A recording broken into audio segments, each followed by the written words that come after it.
Une fausse information, je dirais que c'est une information qui est montée de toutes pièces par des individus peut-être afin de abus ludiques ou peut-être de répandre la panique au sein de la population, je ne sais pas. Pour moi, une fausse information, c'est une information qui est fabriquée et qui contient un contenu qui ne répond pas à la réalité. Une fausse information, c'est des informations relayées qui ne sont pas vérifiables, souvent qui sont amenées à causer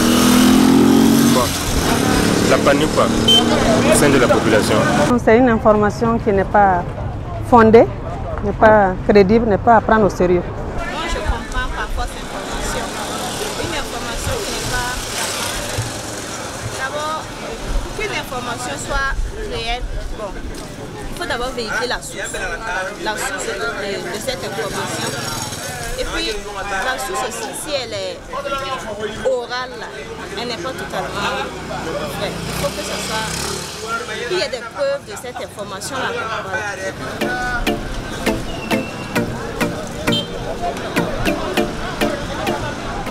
Bon, détecter une fausse information, il faut aller à la source, oui, pour comprendre. Il ne faut pas prendre les informations en l'air comme ça, ou bien sur les réseaux sociaux, et puis, non. Moi, personnellement, j'attends de vérifier si la source est fiable.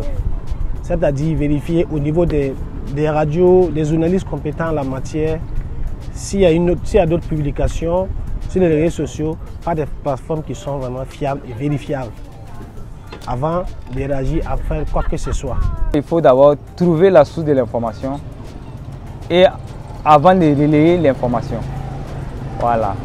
Si par exemple vous voyez que c'est un de vos amis qui a donné l'information, on ne peut pas se baser sur ça d'abord pour la relayer.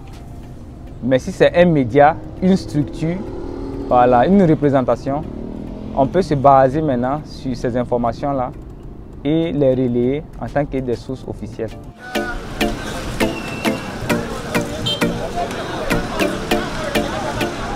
Pour s'assurer si une information est fiable ou pas, je crois que c'est la même procédure. Voilà. On va d'abord se référer au site pour voir si est-ce que ce site est un site fiable. Parce qu'il y a pas mal de sites qui font la propagation des informations pendant des turbulences et autres. Et aussi, il faut se renseigner si le cachet effectivement provient de la structure. Il y a également les montages.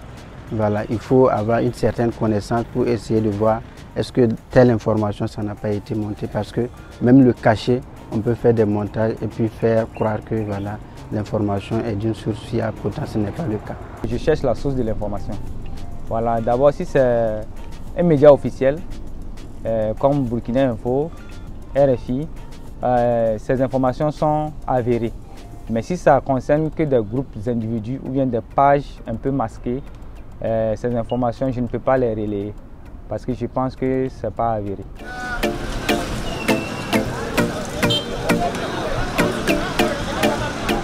Les fausses informations sont une source de menace.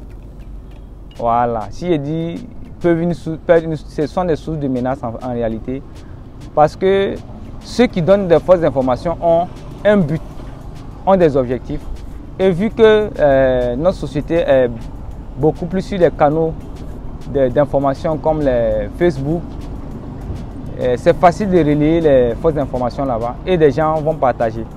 Bon, au Burkina ici, on a une société beaucoup plus, comment dirais-je, moins scolarisée. Donc, on ne sait pas détecter les fausses informations. Voilà. Une personne qui a Facebook, dès qu'il trouve une information, il la partage sans savoir d'où vient l'information. Or, pourtant, il est essentiel d'abord de voir d'où vient l'information avant de la partager. En quelque sorte, ça peut constituer une menace. Parce que si les gens se mettent à raconter des ragots, il a dit ceci, il a dit cela, et puis si ces ragots-là partent à l'encontre de la vision de la transition, ça peut être vraiment un frein au bon déroulement de la transition. La fausse information, la plupart du temps, ce sont des personnes qui la construisent pour essayer de pour atteindre un objectif qui est dans la plupart du temps malsain. Et donc les personnes qui ne vont pas savoir que l'information n'est pas juste et qui vont se baser sur cette information-là vont entraîner des dégâts, voilà, à l'issue de leur agissement.